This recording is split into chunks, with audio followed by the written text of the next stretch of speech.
Hey, crew, it's Pitt, and I'm back with a little bit something different. We're going to be doing lives. Well, let's go ahead and do the intro right now. I am completely lost. Hey, crew, it's Pitt, and I'm back with something a little bit different. Today, we're going to be diving into Carl Jung. We are going to be pivoting away, and we will talk about that in just a second.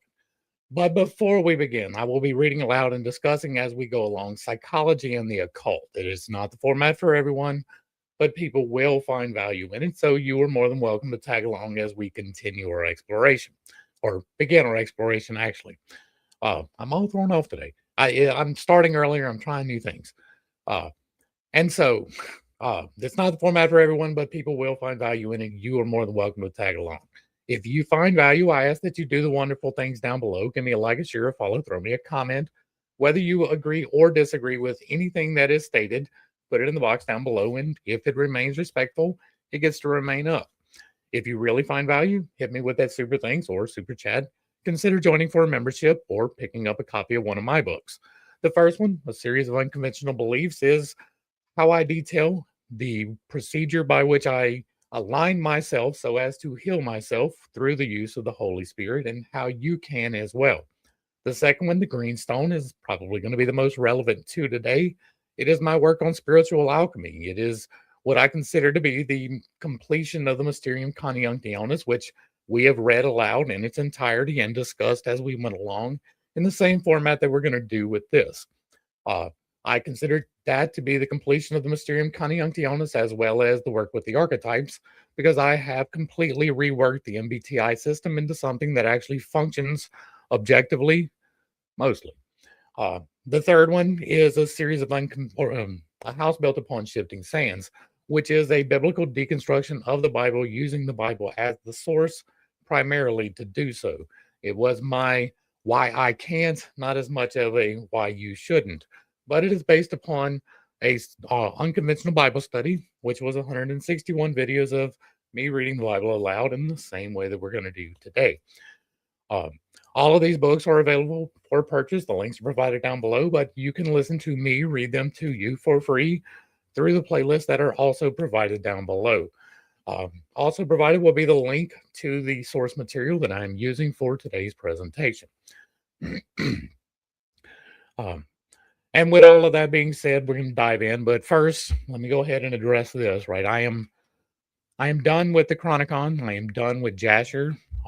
Primarily because it is focusing more on the negative, right? There, when I began the study with the Chronicon, my intention was to find things to discuss in the more outlandish of the stuff, right? The mud floods and things like that is not outside of the box for me. I have several unconventional beliefs, and I am not afraid to discuss possibilities, even if they are more fantastical. But what it turned into was more of a, well, there's no proof for that. Oh, this doesn't really seem relevant. And I'm not here for that energy. It was about discussing things that would move us forward. And I didn't find a whole lot of it there. It's nothing personal against anyone. That work was one of his first works. It's probably incomplete. Some of the footnotes could use some work, right? The sourcing, possibly, but we're done with that. I'm done with Jasher for the same reason, right? It is a completely ridiculous book. There is no reason to continue doing that. And so we're going to pivot into something that is more in the what we should, what we need to have in life, right? This is based, like, this is the foundations upon which I have built the work. And so I really should inspect the foundations. Well, I'm doing this for me, but I am sharing it with you as I am prone to do as an INFJ. Uh, all of that to say that this is a new exploration to get the groundwork done for me that I should have already done, right? I took what I did in the Mysterium Conjunctionis, made the leap, published the book. It is out there. I don't believe that it is inaccurate, but I would still like to have the foundations upon which the Conjunctionis was built. And so that's what we're going to begin doing today. Uh, as usual, we will be reading through the forward and the introduction. There are a lot of stuff here. I am I am no longer going to be doing the daily pre-recorded uploads. I am going to be here, hopefully, from 8 to between 10 and 11 every single day, right? But that means I'm going to have to be taking breaks and getting all of this stuff uh, formatted in the right way so that it is at least a mild bit entertaining while I'm gone. I do not have that today. I'll try to make the break brief. I don't know when we're going to wrap up, but just so we have expectations moving forward, I will be trying to do this live every day, 8 a.m. Uh, if that timing doesn't work, we'll figure something else out. All right. This is, let's get the official title in real quick. Right here. This is C.G. Jung, Psychology and the Occult. And then we will be beginning in the foreword. The occult was in the forefront of Jung's interest from the very beginning of his professional career and before. At the behest of his chief, the great psychiatrist Eugene Bleuler, Jung wrote his MD dissertation on the psychology and pathology of so-called occult phenomena, published in 1902 and evidently composed after he became an assistant physician at Bergholzi Hospital in 1900. In psychiatric terms, he describes several clinical cases of double consciousness, twilight states, and somnambulism. Then presented in detail the case of an adolescent girl medium whose seances he had witnessed in the mid 1890s. He sought to account clinically for the visions experienced by this young woman and cites the theory of cryptomnesia, the coming into consciousness of unrecognized memory images, a reference, obviously, to the unconscious. In Jung's conclusion to the monograph, there is an allusion to what sounds very close to the collective unconscious. I waded through the occult literature so far as it pertained to this subject, the root idea of the girl's visions, and discovered a wealth of parallels with our Gnostic system, dating from different centuries, but scattered about in all kinds of works, most of them quite inaccessible to the patient. We will go ahead and do this, right? Gnosticism is a very big word, like it entails a broad spectrum of beliefs from a wide varieties of peoples across great geographic areas. You had Gnostics in Greece, you had Gnostics in Turkey, you had Gnostics in Egypt, and none of them really believe the same thing. Some of them believe that you shouldn't eat anything, basically, and some of them believe that you should eat everything. Some of them believe that you shouldn't have sex at all, and some of them believe that you could literally have sex with anything that moved. Wide and disparate beliefs. So to throw anything under the Gnostic label is a big thing. There are several underlyings, right? The forces of nature seem to be a underlying type of thing. Uh, there's the extra supernatural encounters, even to a certain degree. Uh, so they do have some keys that do tie in, but always take a big grain of salt whenever someone says Gnostic beliefs or Gnostic understandings because it is wide and disparate and very hard to throw into one box. Much like Christianity, you have Christians who think that you can't have alcohol at all, and there are Christians that think that you need to have alcohol in the ceremony. And that is a wide and disparate understanding. Who is to say which one is correct or if either is correct? Your expression of your belief is yours. I am not here to do that. Bear in mind when people say Gnostic understanding or Gnostic system that it is wide and it can include an awful lot of variables, dating from many centuries, scattered about in all kinds of works across wide geography. But there are several underlying things, right? Some of the symbology absolutely corresponds in almost all of them, right?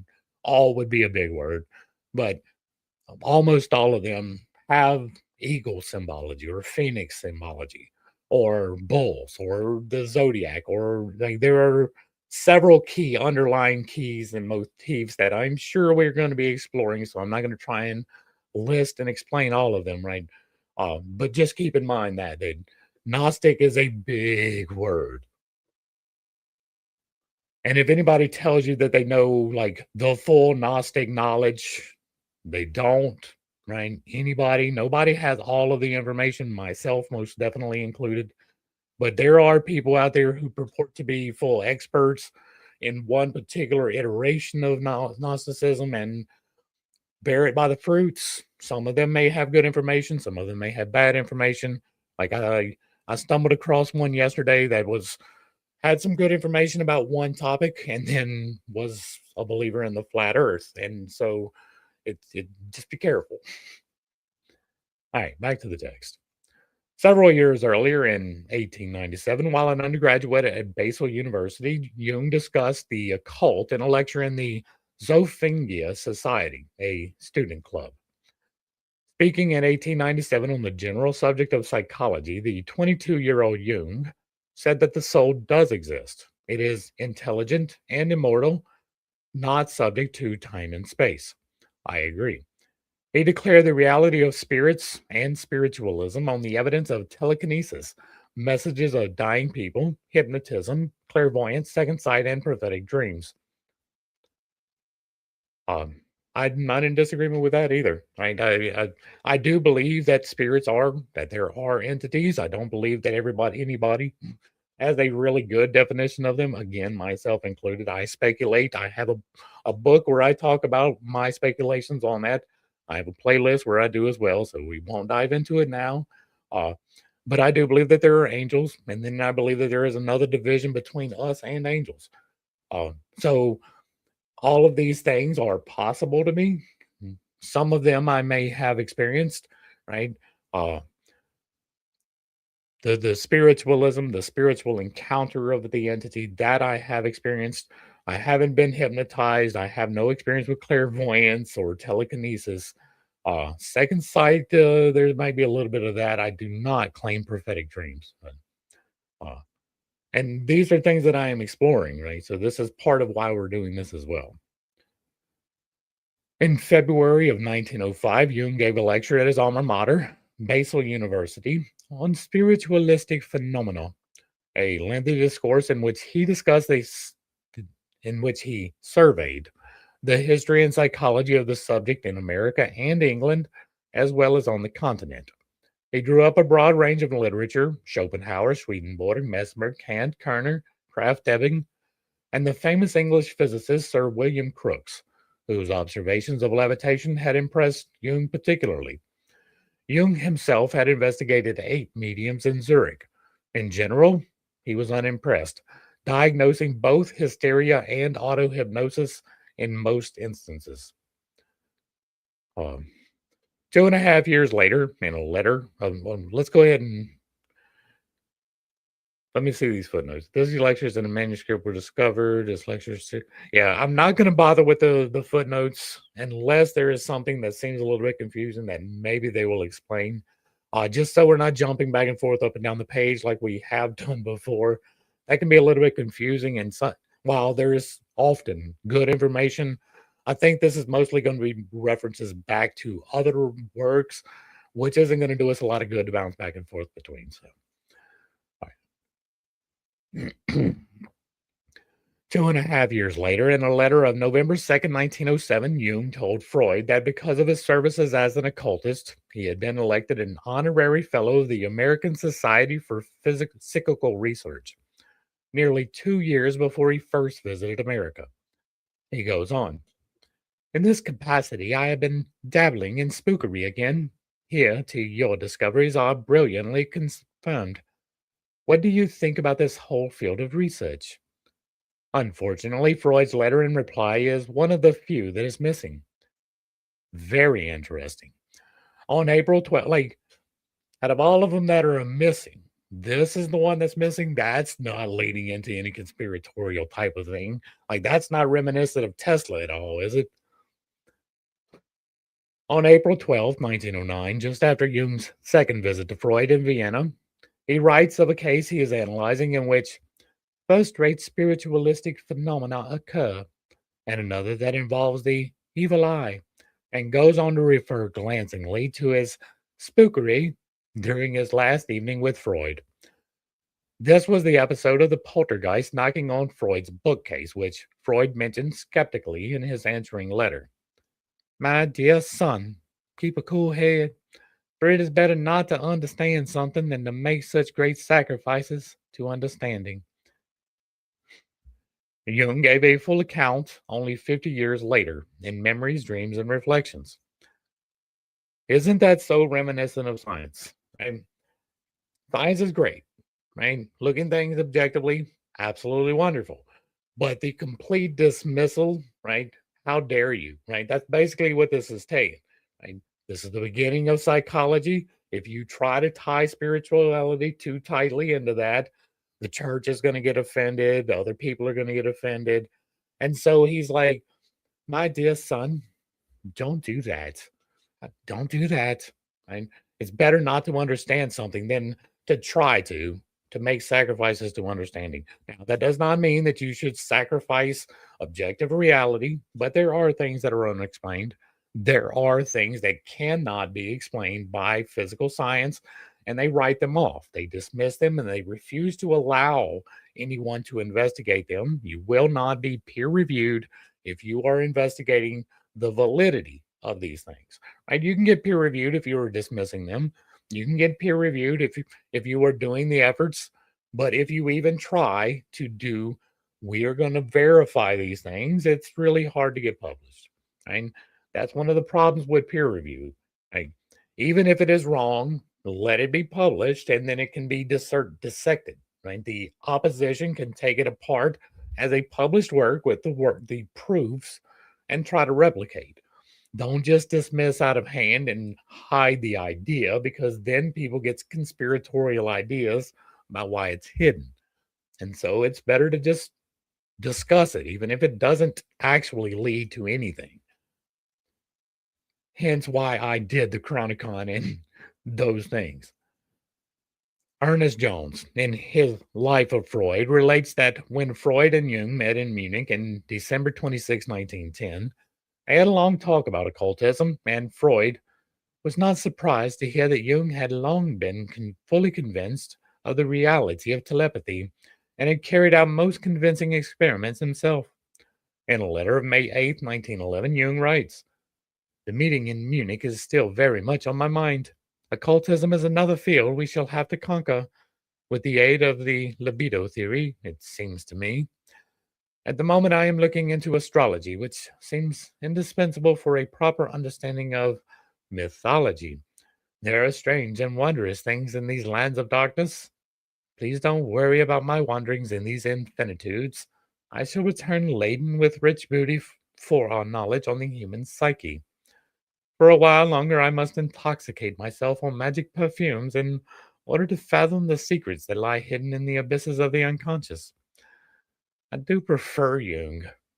This was the letter to which Freud gave a famous reply in May 1911. I am aware that you are driven by innermost inclination to study of the occult, and I am sure you will return home richly laden. I cannot argue with that. It is always right to go where your impulses lead. You will be accused of mysticism, but the reputation you won with the dementia will hold up for some time against that. Just don't stay in the tropical colonies too long. You must reign at home. And a month later, astrology again. 12 June 1911. My evenings are taken up very largely with astrology. I make horoscopic calculations in order to find a clue to the core of psychological truth. Some remarkable things have turned up which will certainly appear incredible to you. I dare say that we shall one day discover in astrology a good deal of knowledge that has been intuitively projected into the heavens. For instance, it appears that the signs of the zodiac are character pictures. In other words, libido symbols, which depict the typical qualities of the libido at a given moment. Freud's reply, 15 June 1911, sounds rather fatigued. In matters of occultism, I have grown humble since the great lesson Ferenczi's experiences gave me. I promise not to believe anything that can be made to look reasonable. I shall not do so gladly, that you know, but my hubris has been shattered. Has it? Has it? Has your hubris been shattered? Or is your hubris existent in the fact that you were wrong and you did not pick up the pieces and move forward with that incorrectness, believing still that there could be possibilities in which you were unaware? Which one of those two options actually played out? Here, you are completely dismissing something because of a prior experience that does not bear directly upon the current one being offered to you. It almost seems like you might need some therapy there, Mr. Freud. Like, that's one of the things, right? Like, we're here to learn lessons, right? That is my full and firm belief. I believe that we are here for the experience of being the experience for the divine. And so we're here for the lessons. And the lessons can be good and the lessons can be bad. But you agree to the lessons before you get here, in my understanding. And until you learn the lesson will repeat for you at a greater magnitude up until the point of diminishing returns, which is okay, you're just not going to learn this lesson. And so it takes a whole different direction on the other side, right? But it increases in magnitude. And everybody's like, I'm tired of learning this lesson. It's like, no, you have not learned the lesson. If you had learned the lesson would not continuously present itself to you. Right? If you had learned the lesson of dealing with your wrath, you would not be constantly provoked to wrath. If you had learned the lesson of dealing with your lust, you would not constantly be being provoked to lust. If you are constantly being provoked to the virtue or the vice, either one, to excess, you have not learned the lesson that is attached to it. Your hubris has not been shattered. It is intact. It is fully functional. The present selection includes several further and shorter works on Jung on the subject of the occult, written between 1919 and 1957. It is forward to a collection of three of these studies, translated into French, forms an introduction to the volume in hand. There are numerous references to occultism, also to be found in Jung's letters. Forward to Jung. Phénomènes occultes. The essays collected together in this little volume were written over a period of 30 years, the first in 1902 and the last in 1932. The reason why I am bringing them out together is that all three are concerned with certain borderline problems of the human psyche, the question of the soul's existence after death. The first essay gives an account of a young somnambulistic girl who claimed to be in communication with the spirits of the departed. The second essay deals with the problem of dissociation and part souls or splinter personalities. The third discusses the psychology of the belief in immortality and the possibility of the continued existence of the soul after death. The point of view I have adopted is that of modern empirical psychology and the scientific method. Although the essays deal with subjects which usually fall within the province of philosophy or theology, it would be a mistake to suppose that psychology is concerned with the metaphysical nature of the problem of immortality. Psychology cannot establish any metaphysical truths, nor does it try to. It is concerned solely with the phenomenology of the psyche. The idea of immortality is a psychic phenomenon that is disseminated over the whole earth. That is true. Almost every single culture has a version of a life after death or an immortality type thing. Every idea is, from the psychological point of view, a phenomenon, just as is philosophy or theology. For modern psychology, ideas are entities like animals and plants. Hmm, that might be that sixth dimension. The scientific method consists in the description of nature.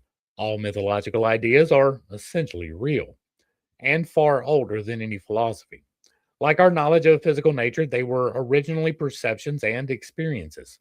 Insofar as such ideas are universal, they are symptoms or characteristics or normal exponents of psychic life, which are naturally present and need no proof of their truth. The only question we can profitably discuss is whether they are universal or not. If they are universal, they belong to the natural constituents and normal structure of the psyche. And if by any chance they are not encountered in the conscious mind of a given individual, then they are present in the unconscious, and the case is an abnormal one. The fewer of these universal ideas are found in consciousness, the more of them there will be in the unconscious, and the greater will be their influence on the conscious mind. This state of things already bears some resemblance to a neurotic disturbance. It is normal to think about immortality, and abnormal not to do so or not to bother about it. If everybody eats salt, then that is the normal thing to do, and it is abnormal not to. But this tells us nothing about the rightness of eating salt or of the idea of immortality? That is a question which, strictly speaking, has nothing to do with psychology. Immortality cannot be proved any more than the existence of God, either philosophically or empirically. We know that salt is indispensable for our physiological health. We do not eat salt for this reason, however, but because food with salt in it tastes better. We can easily imagine that long before there was any philosophy, human beings had instinctively found out what ideas were necessary for the normal functioning of the psyche.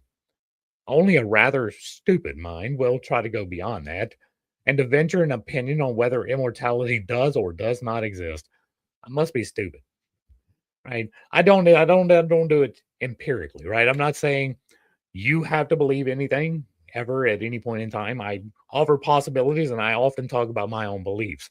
My own belief is in immortality. I believe that we came from somewheres and we will return to the exact same somewheres with no penalty or punishment for the things here necessarily outside of what we create for ourselves, as Dante's Inferno gives a great example of, right? That's what was happening in that particular trio of stories. I mean, they created the hell and they created heaven, and there might be a little bit of ascension right there in the middle. We read through that if you were interested. Uh, and so I do believe that immortality exists, but I don't insist upon it for everyone, right? If you don't want to believe in immortality, that's fine. Be nihilistic.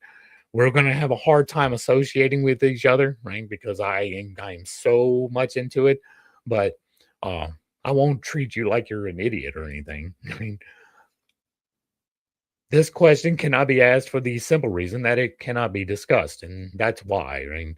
You can't be empirical about it because nobody's going to know. Right? Nobody does know, nobody can know, and nobody will know until it's time to go. Right? Even near-death experiences are not that. Right? I've had a couple near-death experiences. They were not typical for what other people. Right? I didn't have any angels in my near-death experience, but I did choose to get back in the body. Right? That was part of the experience of getting back in.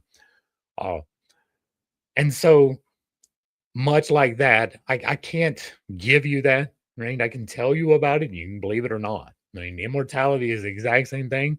We can discuss the immortality of the soul all day long, but nobody will know. And even near death experiences is just a personal experience. It's not empirical evidence. I mean, enough of them that are correlated. It's definitely saying something is going on, right? There are enough of them that have happened with enough spontaneity and enough correlation that we should be able to say, well, there is something. And that is the realm of speculation for that. Right. More important, it misses the essential point, which is the functional value of the idea as such. If a person does not believe in salt, it is up to the doctor to tell him that salt is necessary for physiological health. Equally, it seems to me that the doctor of the soul should not go along with the fashionable stupidities, but should remind his patient what the normal structured element of the psyche are. I am a 1000% on board with that. Right? There's a large section of this right here that is entirely our problem today as a society. The doctor of the soul, which is the psychologist, unfortunately, should not go along with the fashionable stupidities, but should remind his patient what the normal structural elements of the psyche are. Not what you want them to be, not what you believe them to be, not what you feel them to be, what they actually are. And that, I believe, should be the focus of the doctors of the soul. I didn't, you only get two options, though, right? You get a psychologist or a priest, and that's like pick your poison.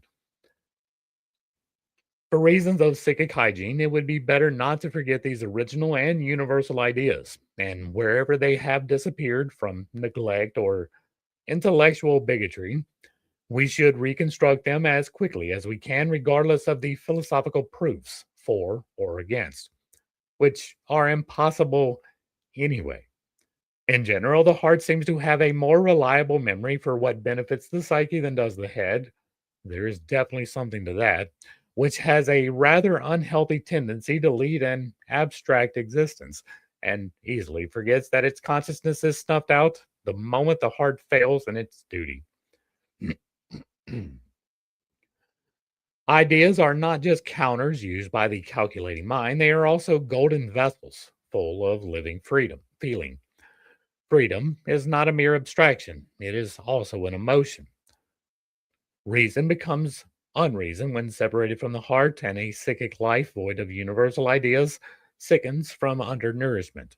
The Buddha said, "These four are the foodstuffs, ye vehicles, which sustain the creatures that are born and benefit the creatures that seek rebirth. The first is edible food, coarse or fine. Touch is the second, the thinking capacity of the mind is the third, and the fourth is consciousness."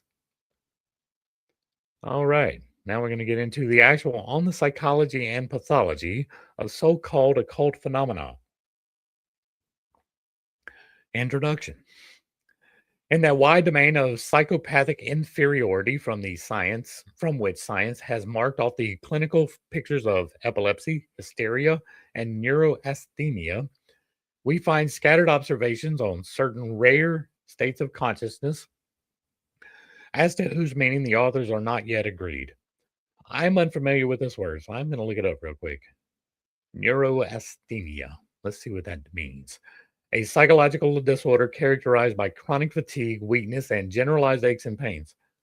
Oh, we've got a new name for that these days. Neuro. Crap. What is it they call that these days? Fibromyalgia. We find scattered observations on certain rare states of consciousness as to whose meanings the authors are not yet agreed. These observations crop up sporadically in the literature on narcolepsy, lethargy, autoatismi ambulatory, periodic amnesia, double consciousness, somnambulism, pathological dreaminess, pathological lying, etc. The above mentioned states are sometimes attributed to epilepsy, sometimes to hysteria, sometimes to exhaustion of the nervous system, neurasthenia, and sometimes they may even be accorded the dignity of a disease sui generis. The patients concerned occasionally go through the whole gamut of diagnosis from epilepsy to hysteria and simulated insanity. It is, in fact, exceedingly difficult and sometimes impossible to distinguish these states from the various types of neuroses, but on the other hand, certain features point beyond pathological inferiority to something more than a mere analogical relationship with the phenomena of normal psychology, and even with the psychology of the supernormal, that of genius. However, however varied the individual phenomena may be in themselves, there is certainly no case that cannot be related by means of some intermediate case to others that are typical. This relationship extends deep into the clinical pictures of hysteria and epilepsy. Recently, it has even been suggested that there is no definite borderline between epilepsy and hysteria, and that a difference becomes apparent only on extreme cases. Yeah, I'm pretty sure we have advanced past that particular one, right? We do have, what is it? EEGs are the ones they stick to your head, right? EKG is the ones that go to your heart. The one EEG is electroencephalogram, I think. And that's where they stick them to your head and they monitor your brain waves. And we do know that there is a difference, even in like psychosomatic tremors or things of that nature. They are signified differently than ones from actual epilepsy. So there is a real difference in physiology between those two things.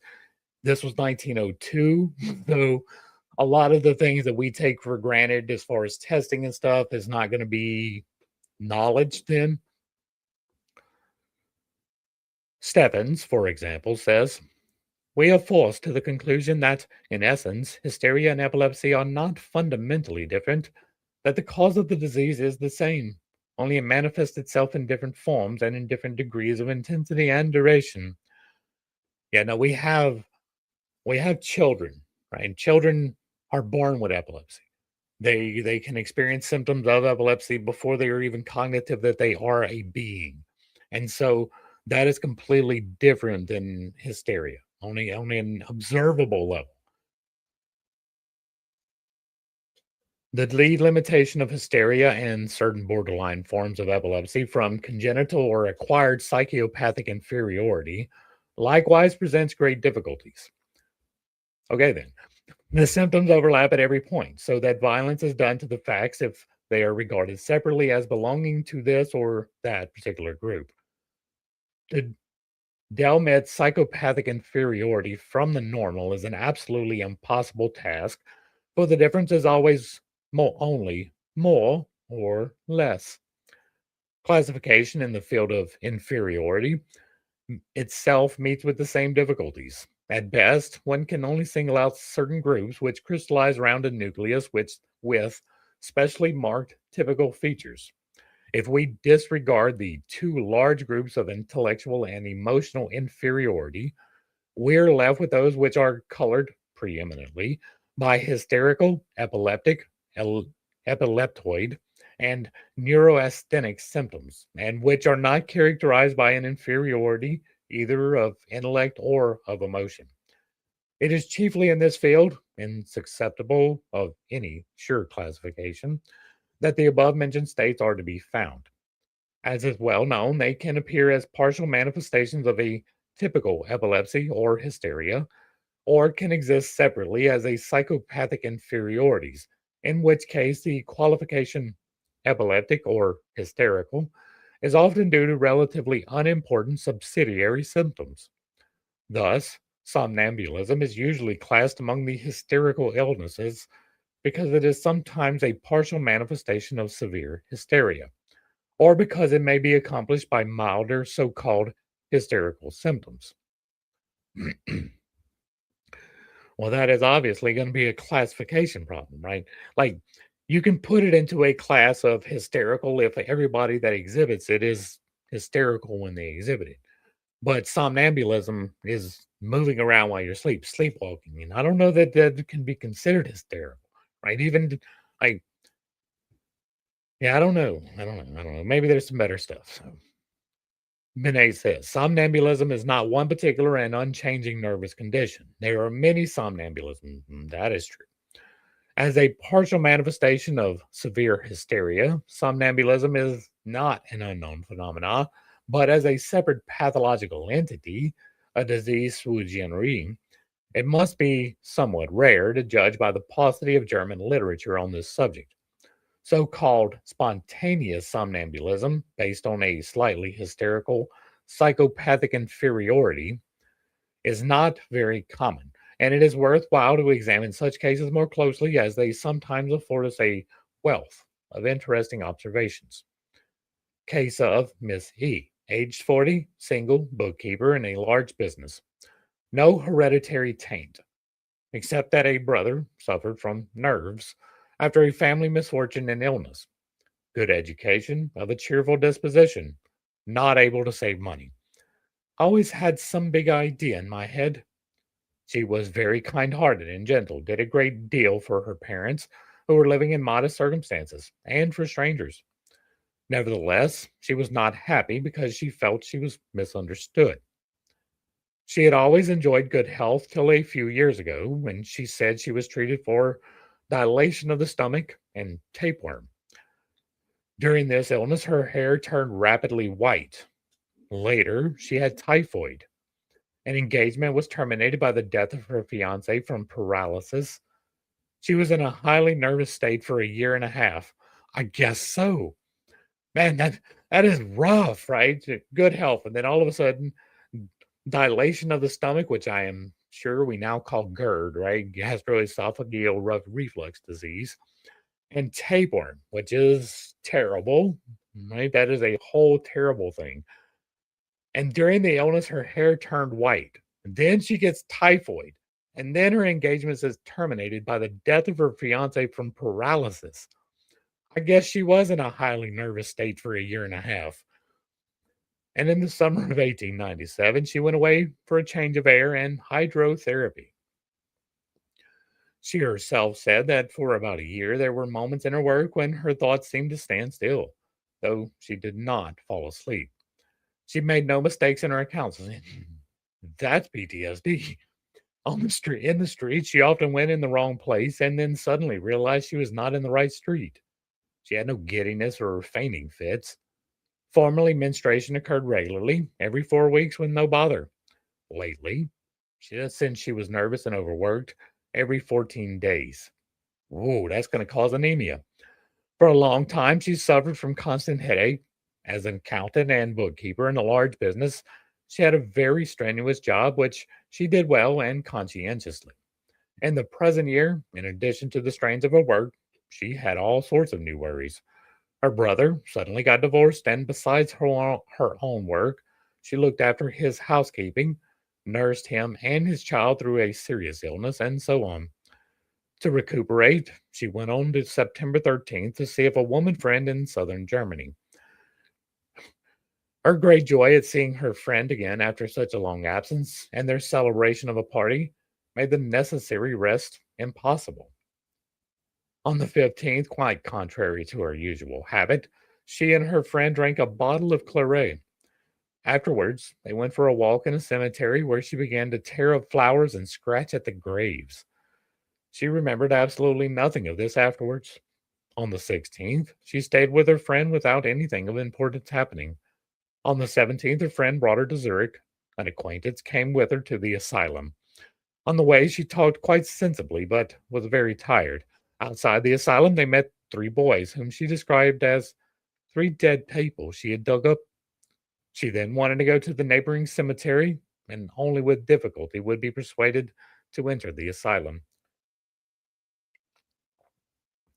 So, on the 16th, nothing happened. What happened on the 17th to make her want to go to the asylum? The patient was small, delicately built, slightly anemic.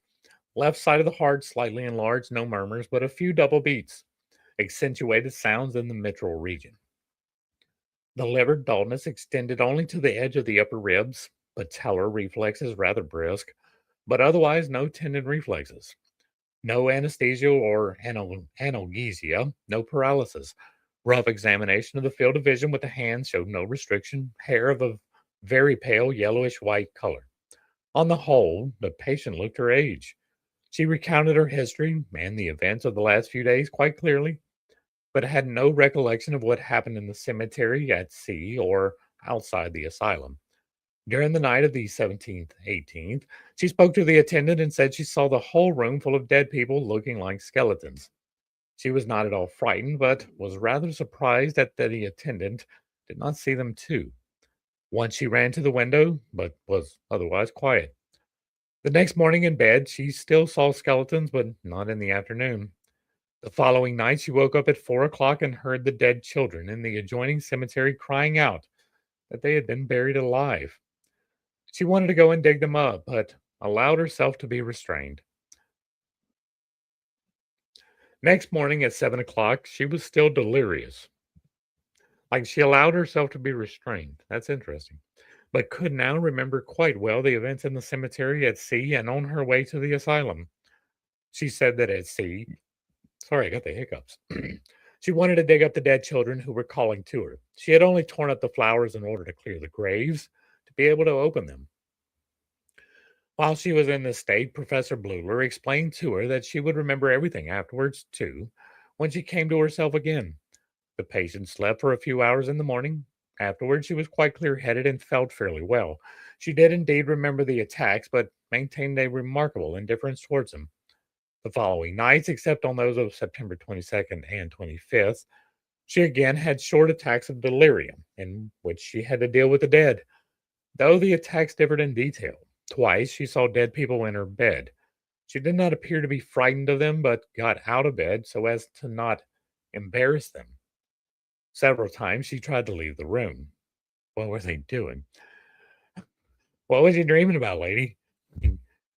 After a few nights free from attacks, she had a mild one on September 30th when she called to the dead from the window.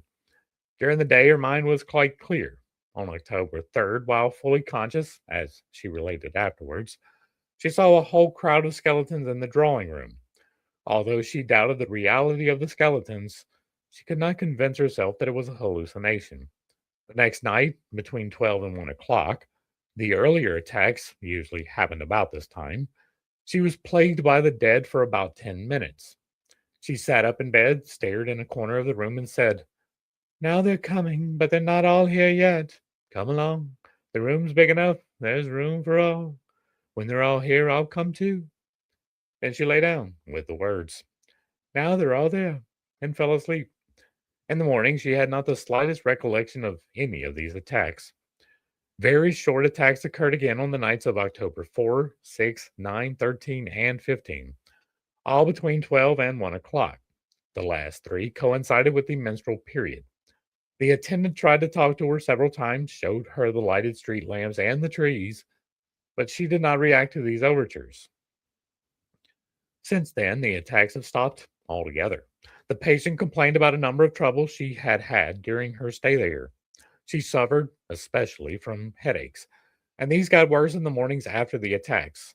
She said it was unbearable. 5 grams of saccharin lactis promptly alleviated this. Then she complained of pain in both forearms, which she described as though it were tendovaginitis. She thought of the bulging of the flexed biceps was a swelling and asked to have it massaged.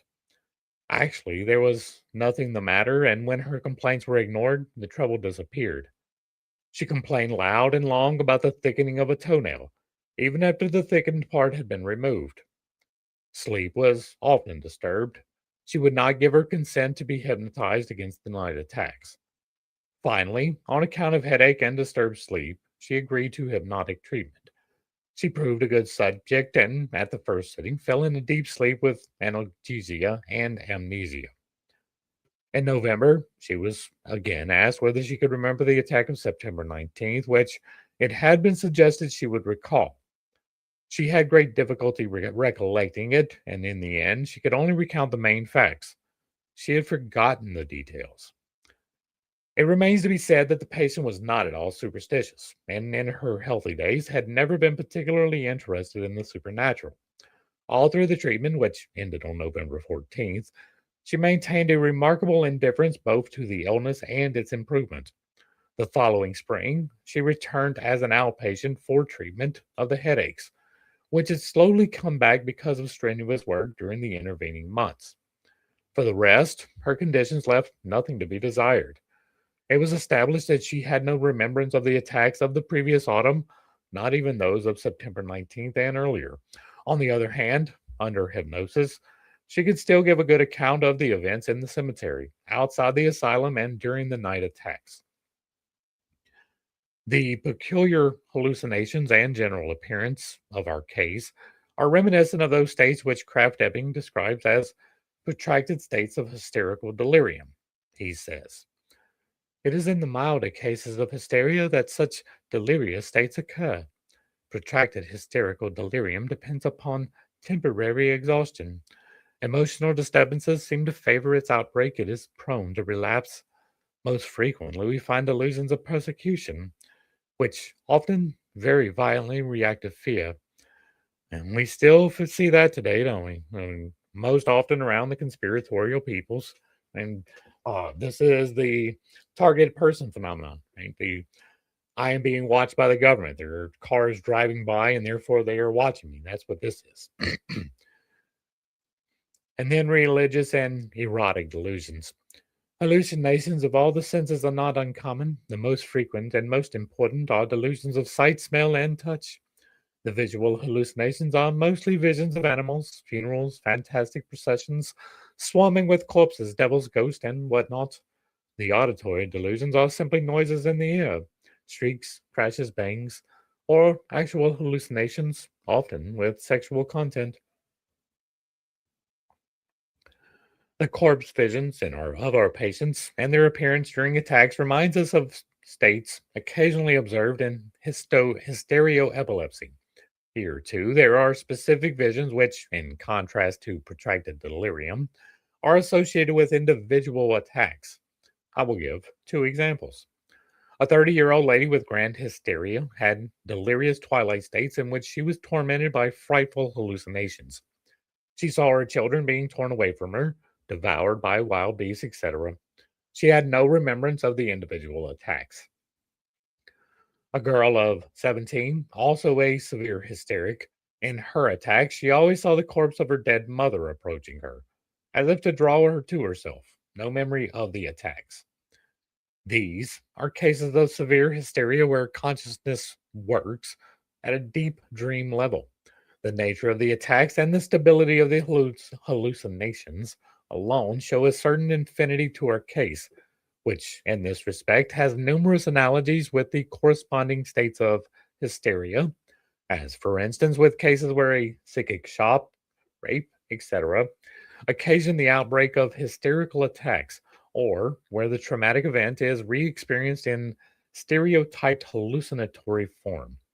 Our case, however, gets its specific character from the identity of consciousness during the different attacks. It is a second state with a memory of its own, but separated from the waking state by total amnesia. This distinguishes it from the above mentioned twilight states and relates it to those found in somnambulism. Charcot divides somnambulism into two basic forms: A, delirium with marked incoordination of ideas and actions, and B, delirium with coordinated actions. This comes nearer to the waking state. Our case belongs to the second group. If by somnambulism we understand a state of systematic partial wakefulness, we must, when discussing this ailment, also consider those isolated attacks of amnesia which are occasionally observed. Except for noctambulism, they are the simplest states of systematic partial wakefulness. The most remarkable in the literature is undoubtedly Neff's case. It concerns a gentleman of 32 with a bad family history and numerous signs of degeneracy, partly functional, partly organic. As a result of overwork, he had, at the early age of 17, a peculiar twilight state with delusions, which lasted a few days and then cleared up with sudden recovery of memory. Later, he was subject to frequent attacks of giddiness with palpitations and vomiting, but these attacks were never attended by loss of consciousness. At the end of a feverish illness, he suddenly left Australia for Zurich, where he spent some weeks in carefree and merry living, only coming to himself when he read of his sudden disappearance from Australia in the newspapers. He had complete retrograde amnesia for the period of several months that included his journey to Australia, his stay there, and the journey back. A case of periodic amnesia is published by Azam, Albert X, 12v 4 years old, with hysterical symptoms, had 12v4. Got to be 24. I mean, I doubt it's 12. Can't be 124. Had several attacks of amnesia in the course of a few years, during which he forgot how to read, write, count, and even how to speak his own language for weeks at a stretch. That sounds like a stroke. In between times, he was normal. A case of automatisme ambulatory on a decidedly hysterical basis, but different from Neff's case in that the attacks were recurrent, is published by Proust. An educated man, aged 30, exhibited all the symptoms of grand hysteric. He was very suggestible, and from time to time, under the stress of emotional excitement, had attacks of amnesia lasting from 2 days to several weeks. While in these states, he wandered about, visited relatives, smashed various things in their houses, contracted debts, and was even arrested and convicted for picking pockets. There is a similar case of vagrancy in Batu. A widow of 22, highly hysterical, became terrified at the prospect of an operation for salpingitis, left the hospital where she had been till then, and fell into a somnambulistic condition, from which she awoke after 3 days with total amnesia. In those 3 days, she had walked about 30 miles looking for her child. William James describes the case of a ambulatory sort, the Reverend Ansel Bourne, itinerant preacher, 30 years old, psychopath. Had on several occasions attack of unconsciousness lasting an hour. One day, January 17th of 1887, he suddenly disappeared from Green, Rhode Island after having lifted $551 from a bank. That is a significant amount for 1887. He was missing for 2 months, during which time he ran a little grocery store in Norristown, Pennsylvania, under the name of A.J. Brown, carefully attending to all the purchases himself, although he had never done this sort of work before. On March 14th, he suddenly awoke and went back home. Complete amnesia for the interval. Mesnay published this case. R, 27 years old, sergeant in the African regiment, sustained an injury of the parietal bone at Basiliez. Suffered for a year from hemiplegia, which disappeared when the wound healed. During the illness, he had somnambulistic attacks with marked restriction of consciousness. All the sense functions were paralyzed except for the sense of taste and a little bit of the sense of sight. Movements were coordinated, but their performance in overcoming obstacles was severely limited. During attacks, the patient had a senseless collecting mania. Through various manipulations, his consciousness could be given an hallucinatory content. For instance, if a stick was placed in his hand, the patient would immediately feel himself transported to a battle scene, would put himself on guard, see the enemy approaching, etc. Guinan and Sophie Wolke made the following experiments with hysterics. A blue glass was held in front of a female patient during a hysterical attack, and she regularly saw a picture of her mother in the blue sky. A red glass showed her a bleeding wound, a yellow one, an orange cellar, or a lady in a yellow dress. Mesnet's case recalls the cases of sudden restriction of memory. Magnish tells of a case of this sort. An apparently healthy young woman suddenly fell into an abnormally long sleep, apparently with no prodromal symptoms. On waking, she had forgotten the words for, and all knowledge of, the simplest things. She had to learn how to read, write, and count all over again, at which she made rapid progress. After a second prolonged sleep, she awoke as her normal self with no recollection of the intervening state. These states alternated for more than 4 years, during which time consciousness showed continuity within the two states, but was separated by amnesia from the consciousness of the normal state. So she had two distinct personalities that were emerging, right? That's what's happening here. And one of them was able to do things, and then one of them wasn't. And then she went back to the state that was, and then it seems like what it's saying here, continuity within the two states, is that she learned some things in the one state, went back to the normal state, and came back and picked up learning continuously, right? That is a very interesting turn of events. Like, it would, I mean, I guess it makes sense if you think about it, but like, I've never thought about it in particular. Like, when you separate like that, it really is just like a whole different weird. All right. These selected cases of various kinds of changes in consciousness each throw some light on our case. Neff's case presents two hysteriform lapses of memory, one of which is characterized by delusional ideas, and the other by its long duration, the restriction of consciousness, and the desire to wander. The peculiar, unexpected impulses are particularly clear in Proust and Massenet. In our case, the corresponding features would be the impulsive tearing up of flowers and the digging up of graves. The patient's continuity of consciousness during attacks reminds us of the way consciousness behaved in the Magnish case. Hence, it may be regarded as a temporary phenomena of alternating consciousnesses. The dreamlike, hallucinatory content of restricted consciousness, in our case, does not, however, appear to justify us in assigning it without qualification to this double consciousness group. The hallucinations in the second state show a certain creativeness, which seems to be due to its autosuggestibility. In Mesnet's case, we observe the appearance of hallucinatory processes through simple stimulations of touch. The patient's subconscious uses these simple perceptions for the automatic construction of complicated scenes, which then take possession of his restricted consciousness. We have to take a somewhat similar view of the hallucinations of our patient. At any rate, the outward circumstances in which they arose seem to strengthen this conjecture. The walk in the cemetery induced the vision of the skeletons, and the meeting with the three boys evoked the hallucination of children buried alive, whose voices the patients heard at night. She came to the cemetery in a somnambulistic condition, which on this occasion was particularly intense in consequence of her having taken alcohol. She then performed impulsive actions of which her subconscious, at least, received certain impressions. The part played here by alcohol should not be underestimated. We know from experience that it not only acts adversely on these conditions, but like every other narcotic, increase suggestibility. That is so true.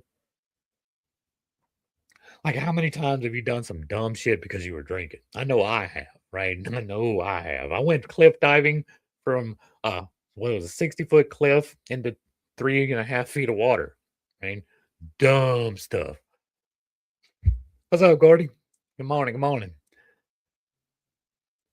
Uh, but yeah, definitely do not underplay the experience or the role played by alcohol. Alcohol will make you do some dumb shit.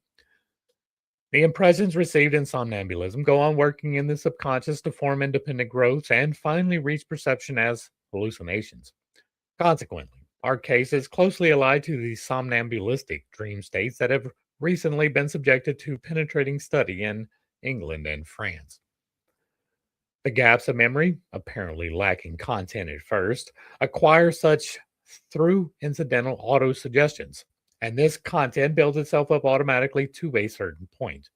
Then, probably under the influence of the improvement now beginning, its further development comes to a standstill, and finally it disappears altogether as recovery sets in. Benet and Fair have made numerous experiments with the implanting of suggestions in states of partial sleep. They have shown, for instance, that when a pencil is put into the anesthetic hand of a hysteric, she will immediately produce long letters in automatic writing whose content is completely foreign to her consciousness. Cutaneous stimuli in anesthetic regions are sometimes perceived as visual images. What? Cutaneous stimuli in anesthetic, like so poking somebody with a needle makes them see a color, right? That's what we're talking about here. Cutaneous stimuli in anesthetic regions. So the parts that they are not in control of, that is the anesthetic region, and you stimulate the cutaneous, which is the skin, and they're sometimes perceived as visual images. Very interesting. Or at least as vivid and unexpected visual ideas. But I mean, like if you're in a delirium state, like if you're dreaming, you will incorporate the surroundings into the dream. So if you're in this state and somebody pokes your finger, maybe it makes you see a vision of something hurting your finger. These independent transmutations of simple stimuli must be regarded as the primary phenomena in the formation of somnambulistic dream pictures. In exceptional cases, analogous phenomena occur even within the sphere of waking consciousness. Gauthier, for instance, says that when he sat down, lowered his head, and vividly conjured up the image of a flower, he saw it undergoing changes of its own accord, as if entering into new combinations of form. In the half waking state, these phenomena occur fairly often as hypnagogic hallucinations. Gauthier's automatisms differ from truly somnambulistic ones because, in his case, the initial idea is conscious and the development of the automism keeps within the bounds laid down by the initial idea. That is to say, within the purely motor or visual area. If the initial idea sinks below the threshold, or if it was never conscious at all, and its automatic development encroaches on areas in the immediate vicinity, then it is impossible to differentiate between waking out automatisms and those of somnambulistic state. This happens, for instance, if the perception of a flower associates itself with the idea of a hand plucking the flower, or with the idea of the smell of a flower. Interesting. The only criterion of distinction is then simply more or less. In one case, we speak of normal waking hallucinations, and in the other of somnambulistic dream visions. The interpretation of our patient's attacks as hysterical becomes more certain if we can prove that the hallucinations were probably psychogenic in origin. This is further supported by her complaints, headache and tendovaginitis, which proved amenable to treatment by suggestion. The only aspect of the diagnosis of hysteria does not take sufficiently into account is the etiological factor, and we would, after all, expect a priori that in the course of an illness which responds so completely to a rest cure, features would now and then be observed which could be interpreted as symptoms of exhaustion. The question then arises whether the early lapses of memory and the later somnambulistic attacks can be regarded as states of exhaustion or as neurasthenic crises. We know that psychopathic inferiority can give rise to various kinds of epileptoid attacks, whose classification under epilepsy or hysteria is at least doubtful. Well, understand. Hey Debbie, how's it going, brother? We pivoting. We pulling a Ross Geller and we're moving away from what we don't want into what's probably going to be more beneficial. But it might be a little bit more boring for people because there's a whole lot less room for me to interject in this part. Like the goal is to get to Ion though, right? Like we're doing all of this so we can build up to Ion, which is the right before the Mysterium Conjunctionis with some more alchemy in it. And so I'm just doing this for groundwork. Well, you wonder and wander and wander and wander all at the same time. All right. To quote Westphal, on the basis of numerous observations, I maintain that the so-called elliptoid attack form one of the commonest and most frequent symptoms in the group of diseases we reckon among the mental illnesses, mental diseases, and neuropathies, and that the mere appearance of one or more epileptic or elliptoid attacks is not decisive either for the character and form of the disease or for its course and prognosis. As already mentioned, I have used the term elliptoid in the widest sense for the attack itself. Yeah, I am a tech not smart. I mean, it's so funny because like I play around in Unreal Engine, I do 3D modeling in Blender.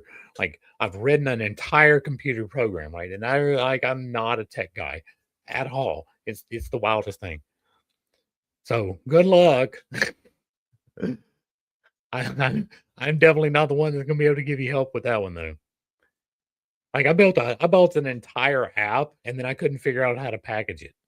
And that's real. Like I built an MTI app where it would work on your phone, but I could never get it to package where I could send it anywhere. The elliptoid elements in our case are not far to seek. On the other hand, one can object that the coloring of the whole picture is hysterical in the extreme. As against this, we must point out that not every case of somnambulism is ipso facto hysterical. That was my point to begin with, right? Occasionally, states occur in typical epilepsy, which to experts seem directly parallel with somnambulistic states, or which can be distinguished from hysteria only by the occurrence of genuine convulsions. As Deal is shown, neuroasthenic inferiority may also give rise to crises, which often confuse the diagnosis. A definite content of ideas can even repeat itself in stereotyped form in each crisis. Morgan, too, has recently published the case of an elliptoid neuroasthenic twilight state.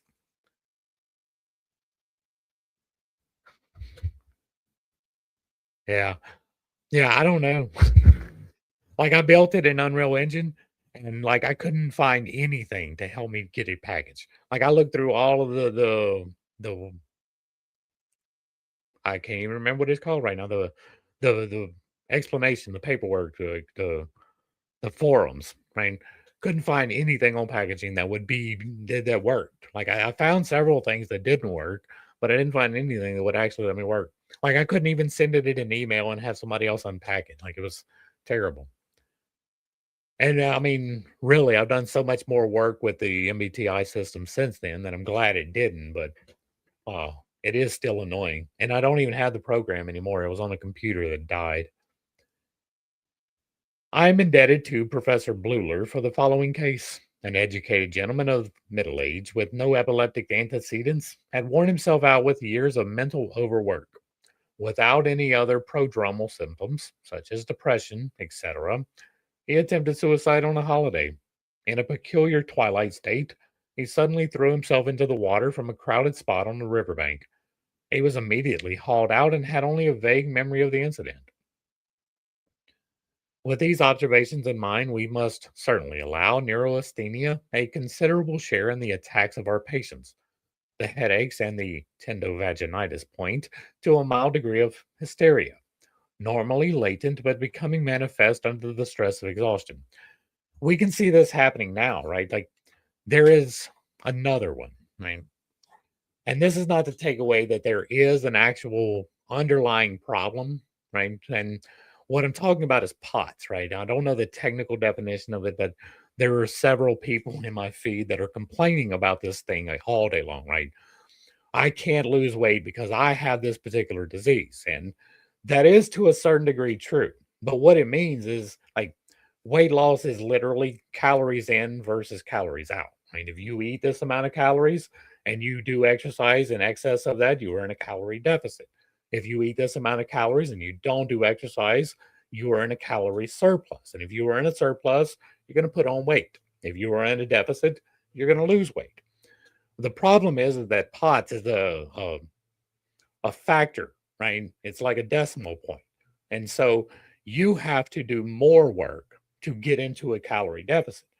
And instead of doing the more work, it's this mild degree of hysteria, which is I can't because this is holding me back. And so therefore it is useless to even try. And it's a vicious circle that just keeps you in the exact same spot. And it's annoying, right? And I see it a lot. And you can't really tell somebody you're just being a bitch, right? Yes, you do have factors that do affect your ability to lose weight, but this mild degree of hysteria is you locking into, I cannot do anything else, right? This is the only way forward. And that's just simply not true. Thank you. I've been working on it a bit, yeah. I'm so inconsistent with it though. I'll be in the middle of using my accent and I'll switch from British to German or, Australian. It's so funny. Yeah. Knowing your limits and setting simple goals is the very biggest step, right? Learning to identify where you're being unreasonable with yourself is a huge thing.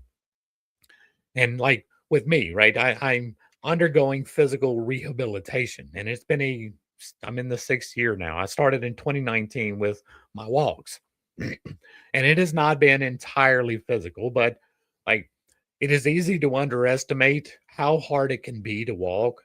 Like, and several of the people who are in my life think that it was just like sore muscles, right? It was difficult to walk because of sore muscles, but like I used to think that my first mile took me 45 minutes, and it turns out when I actually did the correct measurements, it's only 2/3 of a mile in 45 minutes. But every single step of that, with my left side at least, was like stepping on a sword. Like literally 16 to 18 inches of burning hot metal from my heel to my knee for every single step. And it was like that for 3.5 years. Like every single step that I pushed myself into hurt terribly, like to the point that most people would probably not do it, right? But it has led me out the other side, despite the fact that I was facing severe injuries and it was a big deal. But my willpower and dedication to do it is what is leading to the ability to get out the other side of it. But it would have been completely unreasonable, right? For me to be like, well, I can walk, I should be able to run, right? I should be able to lose all of this weight in 6 months that I packed on for 15 years is an unreasonable expectation. If you've been putting on the weight for multiple years, it's going to take you at least some exponent of that to get it off, right? At least a tenth, right? It's been 10 years. It's going to take you a year to work it off. And so you have to expect that. You have to set reasonable expectations for yourself, just out of reach, right? So that you can train yourself to jump that high. And then you set another bar. Well, we get in the problem where we want to reach all the way to the freaking end and just pull it down, and there we are, and we're done. And that's just dumb, right? Yeah. I am a procrastinator. I wait till everything is ready before I start. Yes, and that was one of my main drawbacks for me, right? For me in particular. And not only did I have to have it, but it had to be the perfect setup, right? If it wasn't the perfect operating system, I might as well not try to build a game. If it wasn't the perfect whatever, I might as well not try. Like with my books, like I had to finally get to the point where there is going to be errors in here, but I have to fail forward. I have to at least put out this so that I can build upon it. And so I had to work myself through that. Oh, I got to wait until I'm ready, or I got to wait until the stars align. You know, people use that all the time too. Switching tasks. I wish I could stay on a task. So I'm the opposite of that. But like I'm either invested or I am not.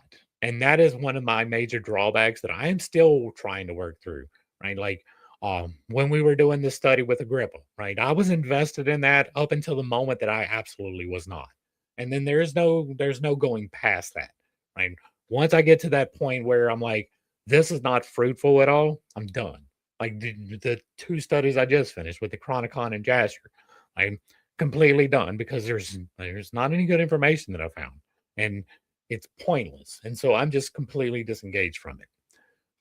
And that has been a problem with me on a personal level because, like, if we are friends, for instance, and we are aligned in a certain way, if I change me and you don't see the need to change you, and we were not going in the best of directions, then I'm done.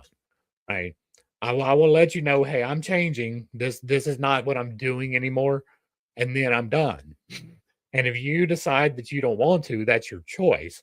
But I'm done. And so it is like a complete shutdown for me. And that is still something that I am working through because it's not entirely healthy. It has healthy aspects, but it's not a healthy expression. Switch tasks and get more distracted. I get you on that. Like, and then that's the problem of completion with me, right? Because I do switch from task to task to task. I mean, you can see it on my channel, right? It is something that I do. I'm very like this caught my attention. Let's go that way. And so, yeah, then completing the task is the difficulty for me. Like getting the books done was a conscious effort. Anything detail oriented, oh my God. Yeah.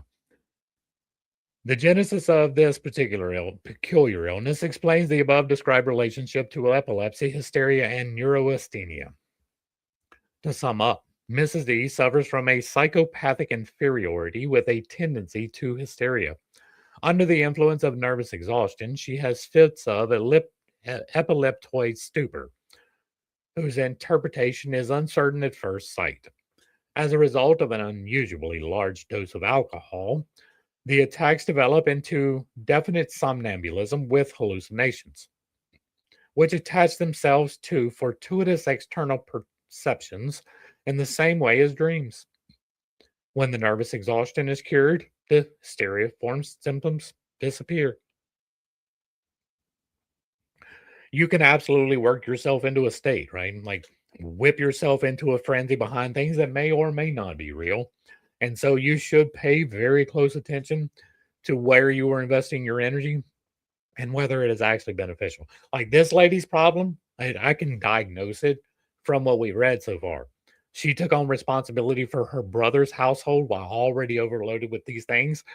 It does not sound like he has the capacity to take care of himself as an adult with a child. That is an exceedingly stressful situation, and that is almost certainly the entire reason for this. She probably wants him dead, and that is why she is dealing with the dead people.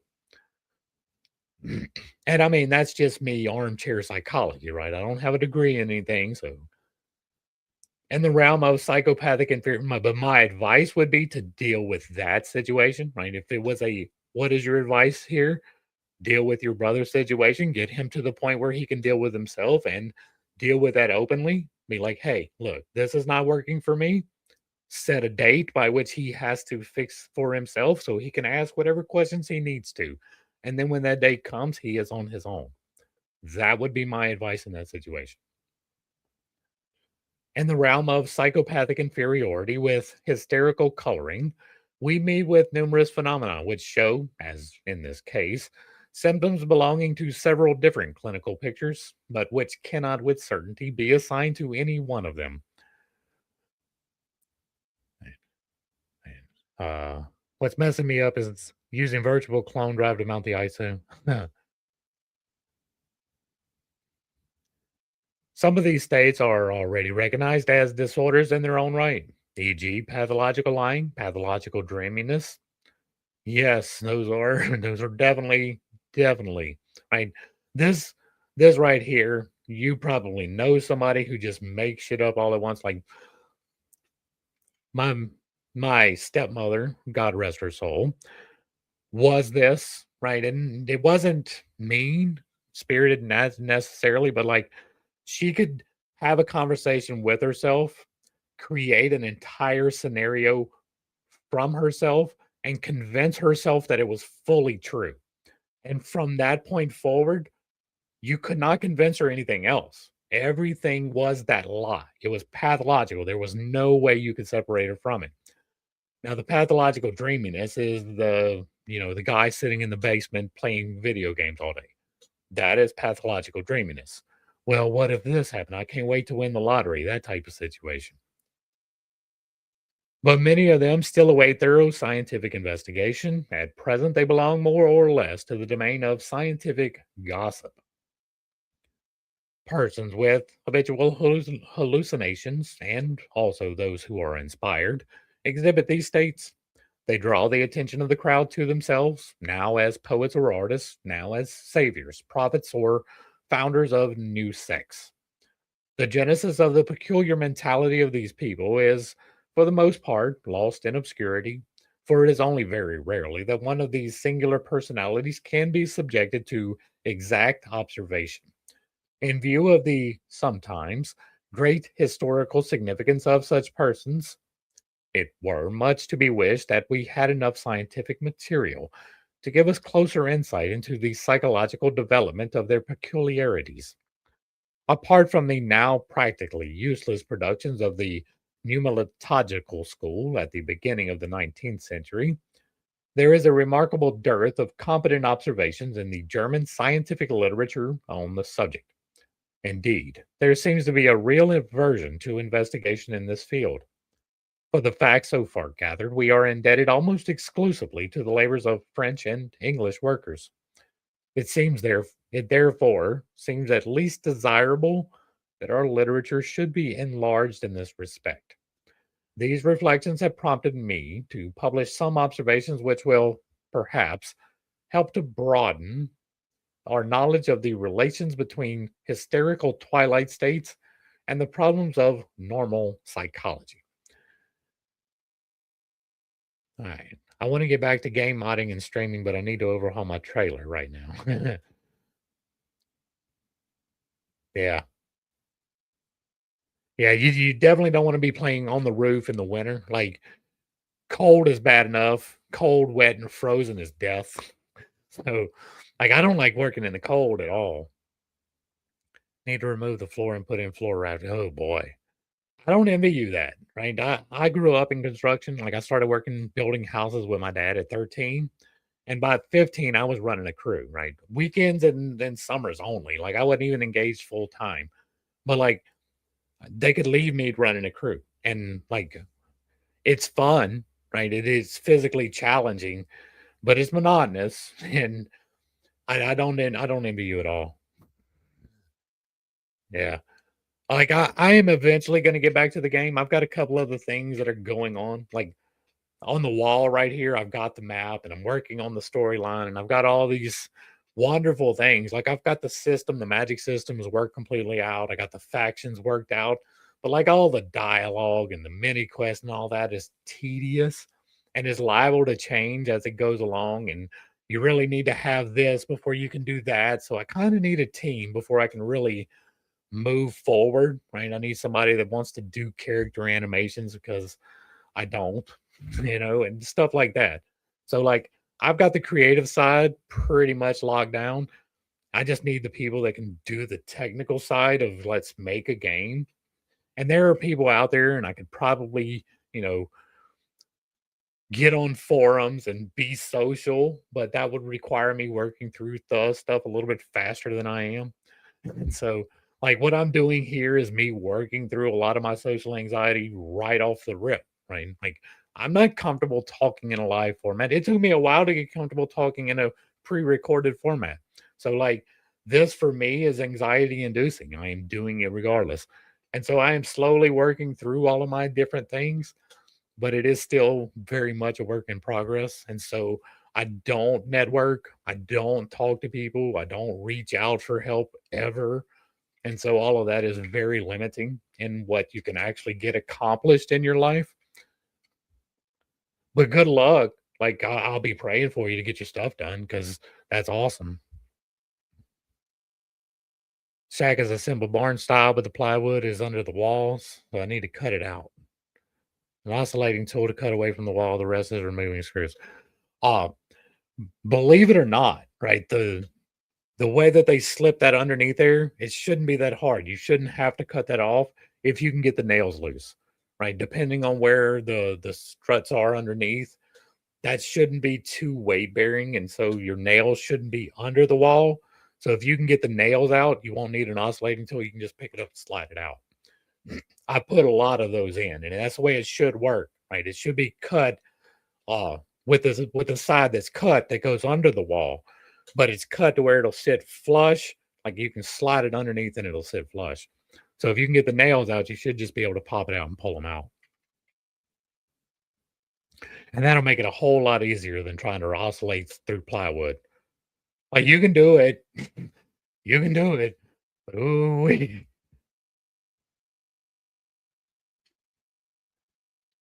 yeah, I am interested in building my own game.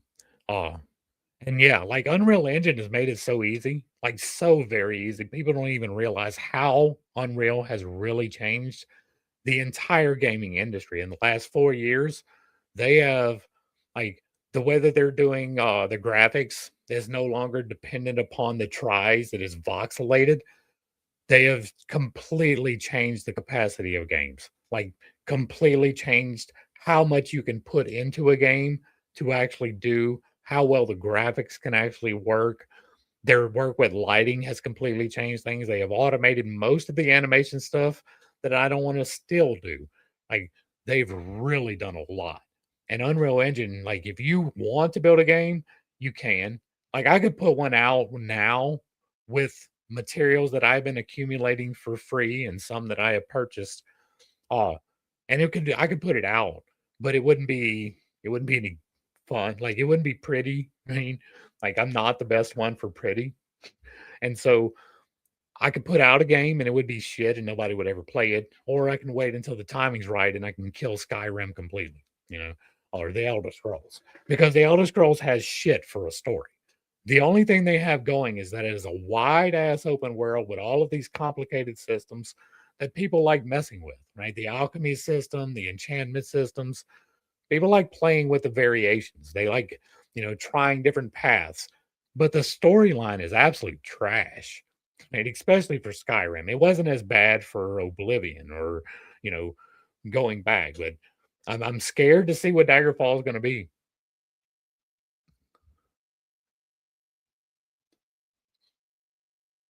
The roof just has two weak spots and holes. Just remove it. Yeah, that's an easy fix. And when they moved this shack, one or two of the floor rafters fell out. Oh, chickens, replace the whole floor. If there was chickens, replace the whole floor. Ammonia is nothing to play around with, and phosphorus is nothing to play around with, and chickens produce both. And so if there is ammonia and phosphorus in the plywood, replace the whole thing for sure. Anything that touched it, get rid of it. That's exactly what I say. Morrowind was great, right? Morrowind was horribly complicated, right? There was some things that they could have done to make it like I love the fact that you could miss, right? I'm the weird one like that. I love that it was closer to D&D in that particular way, but like missing 14 times in a row gets a little bit tedious, right? Some of the transportation and the way that it worked was a little bit tedious.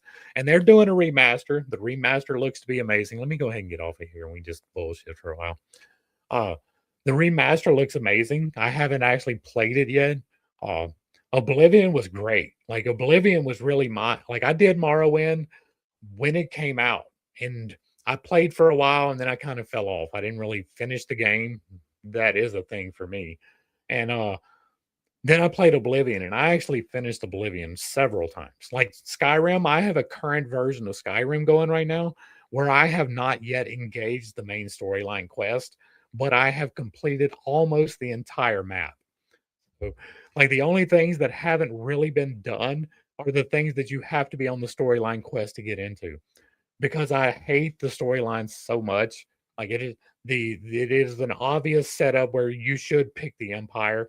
I mean, if not, you're a bad guy, you're a racist, and all of this stuff. And so I didn't like it. I mean, I don't like that being inserted in that way. Fallout 3 was good. Like I prefer New Vegas's playstyle as opposed to 4 for sure. I wish we had, New Vegas was put into 4. That would have been great. I love the repair system in Vegas. I don't like you can't scope in on Fallout 3. Like that was my major contention. That and I don't think you can sprint in 3 either, can you? Like I think you might have to like skill point that or something. And that I didn't like. Now, the storyline on Fallout was better than Oblivion or better than Elder Scrolls for me. Uh, I enjoyed that a lot better. Except, of course, like I enjoyed the settlements in 4 up until the point that I did it one good time. And then it's like, this is so tedious. Like, I've got another quest for you. Here's something different. And it's like, no, no, I want to shoot you in the head. I always mod out hit rolls in Morrowind. Yeah. And like it was a really good game. Like the level of complexity that that game gave us at that point in time was unheard of. That was something like I was blown away on my yeah, I think I might have had 64 megs of RAM or something back then. Like I was just blown away by the game. It was incredibly difficult, but that was fun until the point where it wasn't, right? Uh, but Oblivion for me was the best out of the Elder Scrolls altogether. Skyrim does not really give you decent options for the main story. I agree. And I wanted to build a Nord nation. Yeah. Right? You should be able to self determine, right? Even if it is leaving the Republic or the Empire. Empire. But yeah, I am going to get back to the game eventually. I have a couple other projects going on, like I'm building the textbook. That's priority at the moment, right? There's a lot of science that I'm picking up, and a lot of that is changing other beliefs that I hold. So it's a whole thing going on.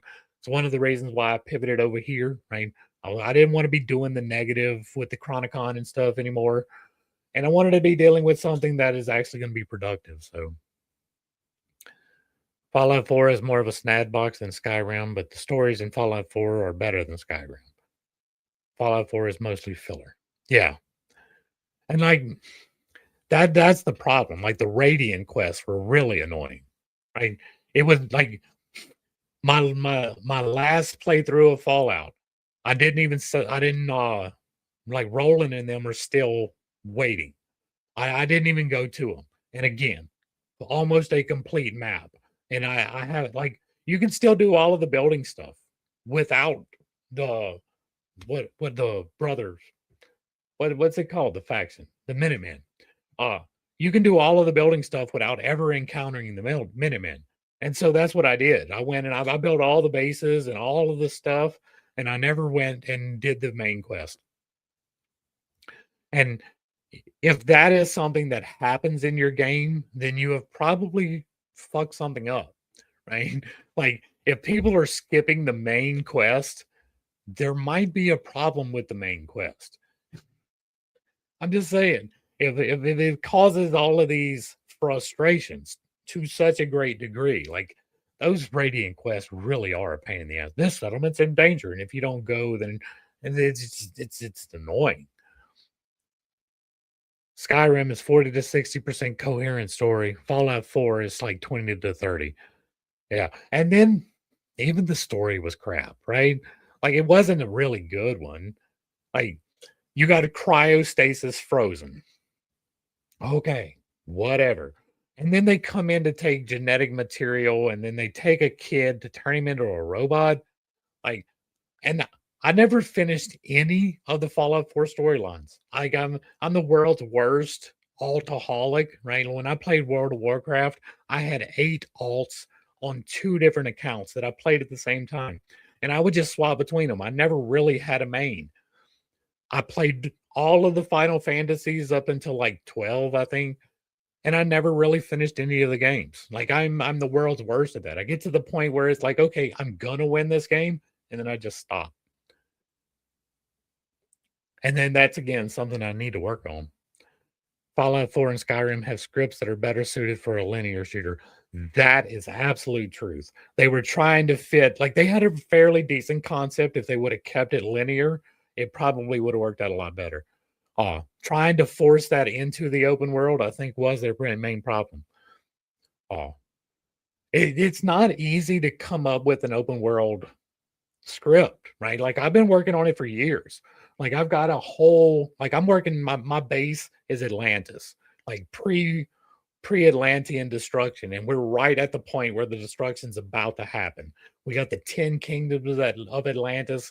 They're at war with Saharan Africa and Europe. Like, there's this whole complicated thing, and I've been working on it for a while, and I still don't have it all the way nailed. Like, there's still things that really need to be a little bit better functioning before it can work. I've got factions, I've got currencies, I've got my magic system worked out. Like, I've got all of that stuff, like, and it's good. Like, it really is. I know everybody says that, right? But it really is something that hasn't been done anywheres, because prior to this iteration of Unreal Engine, it was not possible to do it. But the way that I've got my spells working, like, what was the best part, like, in my opinion, the best part of Oblivion was the spell creation, right? Well, Skyrim really dropped the ball on that, but the way that you can enchant your armor and create spells in Oblivion was great. That was one of the best features of that game, in my estimation. And I've got a lot of that, right? You can actively modify the enchantments on your weapons due to your skill points and how you assign things. Like, it's really gonna do if I can get it right. Like, if I put out a subpar project, it's not gonna hit. Nobody's gonna care about the storyline. It's not gonna work. So I really have to be patient that it's gonna fall out as it needs to. But, like, it's good. It really is. New Vegas was great. Like, New Vegas hit almost all of the good points. It had a nice linear story that you could take in a multitude of directions. It had really good individuality, right? You could specialize in this one particular type of weapon in a way that really didn't translate into 4. Like, they did a lot of things really well in New Vegas. The only thing that I really don't like about New Vegas is they didn't have the capacity to have more stuff to do, right? There was so much requirement of space between different spots and so little surface activity. It was a mostly instance stuff, and that's by necessity is fully understandable. But that's my only real major contention with that. And that and the fact that the Caesars would show up and just completely you up if you did the wrong thing at the beginning. I can't code my way out of a paper sack though. Like, I relied quite heavily on it. Like, Unreal Engine has taken away most of the need to be able to code anything through their use. They've got a system that's like drag and drop. And if you know the terminology, you don't have to worry about getting the syntax completely right. And so the blueprints is what they call it. And so, like, you need to execute this thing and it's got these variables. You just drag and drop it. And it works really well. So it makes it a lot easier. New Vegas with all the DLC is amazing. And see, I haven't played all the DLC. I only recently played, like, they gave away on Epic, who is Unreal Engine. They give away games like every week. If you're unaware and you like playing video games on a computer, Epic will give you free games every week. and you can go and it's yours forever once you go and claim it. Well, they had New Vegas on there for one of those weeks, and I got that one. Like I don't get all of them. I don't get almost any of them. I very rarely check it in. Uh, but what they also do is they used to once a month they would give you 3D assets that you could use in game development, and they've changed that now a little bit. Every 2 weeks they do it, and it's somewhat of a lesser quality than we used to get, and it's not always all that desirable. But I've got probably $40,000 worth of assets that they've just given me for free over the last few years, and it all works in their system, so you can, and as long as you're using it in their system, you're good. And their rate to pay, right? Like, uh, there's several different engines that you can use. Some of them you pay up front to buy a seat, and some of them is off of a percentage. Unreal Engine runs off of a percentage, but it's the lowest percentage out of the entire industry. It's like 3%. I think the next closest is like 40%. So like, and that's after you make your first $1 million. So you publish your game, you make $900,000, you don't pay Unreal anything. If you go over $1 million, you pay 3% of what you go over a million. So it's really like the best freaking deal on the planet.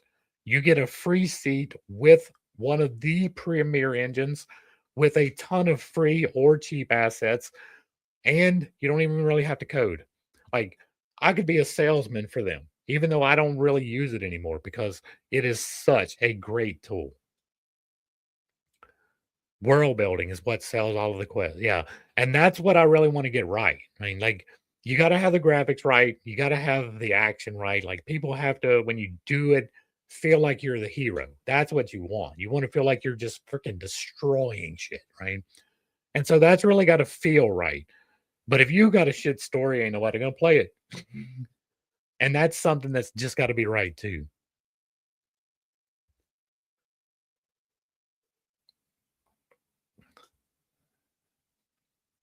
Yeah. Watch a friend who is making a game, Squishy Banana Productions. Shout out. He mainly does levels and character models. And like I did some modeling, like I did it a lot in Blender because I was pipelining myself, right? I was creating my own assets and putting them in. The problem is that I'm not the best at that, right? It's way too detail oriented for me to be effective with it.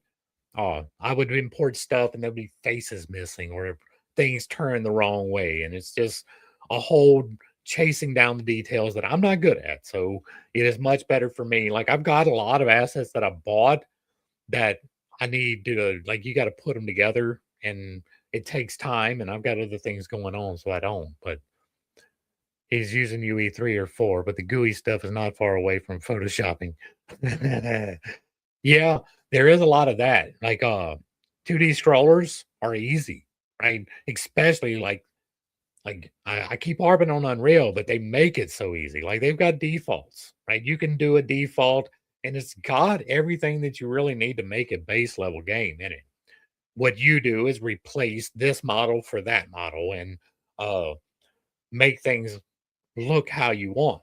But they have a setup for a overhead driver. They've got a setup for the 3D and 2D. They got setups for flying, and where all of the physics works automatically for you. And all you really got to do is set up your controllers and bring in your GUI.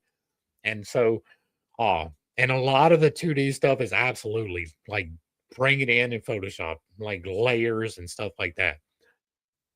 I don't have a good idea for a 2D game, right? I thought about it because like Mario Brothers and stuff, like you could do that, right? Like I don't want to just bite, I'm not just trying to make a Mario clone or something like that. So I wanted a fresh idea, and I don't have anything that would work in 2D because that would be a lot easier. Yeah, Geno on script. I'm not familiar with that one. Like my brother was using I can't remember what it is now. Crap. It's got a little hammer for this thing. Like there's several different ones that you can use. Uh, and I tried a few of them, but like the only one that was really intuitive was unreal. Oh, and Blender is absolutely amazing. Like if you're a 3D artist and you're not you like you're paying for a 3D rendering thing, you should definitely check out Blender because it's free. And they've done some really amazing stuff too. Like you can do full 3D animations, like full scenes, full movies and stuff right there in Blender. Wow. And so like if you are create your 2D stuff, you can animate it in Blender. Like you can do all of that stuff right there. And it's really a good tool too. And both of them are free, which is my favorite part. Yeah, and, like, I use GIMP, like, GIMP is what I do my thumbnails and all of that with, I use GIMP all the time. Uh, I'm all about the free technology, like, my books, I wrote those in, what's it called? Open Office. Yeah, Open Office, because I don't do Microsoft, right? I do as little Microsoft as I possibly can. I do as little big as I can, and so I'm all about the independence and the free source stuff, so that's what I did. Adobe is free for you. I feel that like all my presentations, when I do my presentations, that's an open office. Like I wouldn't know how to use any of the official stuff. I haven't used Word in a very long time. Uh, just because they're an asshole, right? You got to pay a service fee to be able to use something that you bought. Yeah, off with that. Yeah, it's gotten better since I've been using it. I've been using it about 6 years. Since I started using it for the game stuff. Like, that was what I started doing. Uh, I started doing these videos when I started the channel, one of the reasons was so that I could learn video editing for the game, right? It was gonna be to get the action sequences and all of the coordination and the animations and stuff, and I did learn all of the stuff that I would need to use for that. I mean, well, not all of it, but I could do that, and that was one of the reasons why I started doing the videos at all, was to learn how to do all of that. Oh, and I started with GIMP then, and, like, it was hard, like, I was not inclined, but it was a learning curve for me, but it once I got, "Okay, that's what this does," it was like, "Okay," and then I could build on it, and, like, I can do all kinds of stuff now. I don't do as much as I can because I try to keep my thumbnails simple and let them just convey what I am actually doing, as opposed to, you know, if I was to chase the algorithm, I could be, making all of these faces, and I did that for a little bit. I didn't like it. I mean, I like the fact that my thumbnail is just, "Hey, this is what's in the content. Hey, this is what you are gonna be watching. If you click on my thumbnail, it is because you are interested in what is listed there, and what is listed there is, generally speaking, what I'm doing, except for these lives, which is probably gonna wind up a little bit different. 'Cause I am trying to, expand myself and make myself more available because people have questions and stuff and all. And this is definitely outside of my wheelhouse. I'm not good at talking about me or without a point. That's why I like to read because then it gives me something to build upon. And I can talk for hours about a specific topic, but then people just get bored. So going from Adobe to GIMP is worse than learning GIMP from the start. I bet. Yeah, you go from the paid program where you got all of the nice bells and whistles to, GIMP may get the job done, but it's probably a little bit harder of a curve to get. Uh, like my daughter's a digital artist, like she does that a lot, but she doesn't. I forget what program it is she uses. Oh, I forget what it was. I tried the one that she uses and I can't, but she's got another one that it was free. I think she might have recently changed too, though. But, like, she does amazing art. Like, I don't tie our stuff together, but she is a lot more famous than I am. We'll put it like that. Like, she has an audience that is firmly established for her artwork, and she does fairly well with it, so and it's amazing. Like, she's so very talented. And, like, she writes fanfic, right? And I keep trying to tell her, "Write your own stuff," because she wrote a fanfic for Voltron that is longer than War and Peace. And then she wrote a fanfic for Batman that isn't finished yet, that is 2 times the size of War and Peace already. And so, it's like, if you're gonna put all of this effort into this, make it something you can sell, right? And she's so talented. Like so many people are watching her stuff. So many people. Like she's got a couple 100,000. Like it really is a difference, you know. Does the aphantasia cause any disruptions with your creative work? It makes me do it differently, right? I can't picture things like other people can. So doing artwork has always been difficult for me. It's one of the reasons why I can't make things pretty, but it doesn't stop me from world building like at all. I can even keep track of directionality. Like I have an amazing sense of where things are. Like right now, if you ask me about something in my kitchen pantry, I can tell you where on what shelf it is. Right. I know where it's at, but I can't picture that to tell you. It's just something that I can pull. And like I can like some people are like, well, do you not think? Well, no, I think I do have, at least a little bit of video evidence of trying to do that. And but it does change things creatively. Like if you are able to envision the thing that you want to create, you have a superpower, and 95% of the world has it and never uses it. Like visualization is a wonderful thing. I wish I could do that. And I'm trying to heal myself into that. Let's do things backwards. That's what I said, right? Like just change the names for the IP. Like just change the names. Oh, but yeah, as aphantasia, like I didn't know I had it until like I guess about a decade ago. I heard the word and I'm like, wait. I went to my wife. I was like, when I tell you to imagine a box, can you see the box? She's like, yeah. I was like, what? Like it blew my mind. Like I got in trouble in second grade, might have been third grade, Miss Scott's class. I remember it was Miss Scott's class. And we had a thought exercise where we had to visualize. And I told her I couldn't. And she like, I got in trouble for causing a disruption because I was truthful. And I was like, well, I guess everybody's just lying because that was literally my reality then. And so I was just like, play along. And so for when they said visualize, I was like, okay, I thought everybody was lying about it, literally. And so it was kind of a surprise to me to find out that it was something that I was different about. But it is definitely something that I am different about. Like literally can't willfully pull up an image of anything.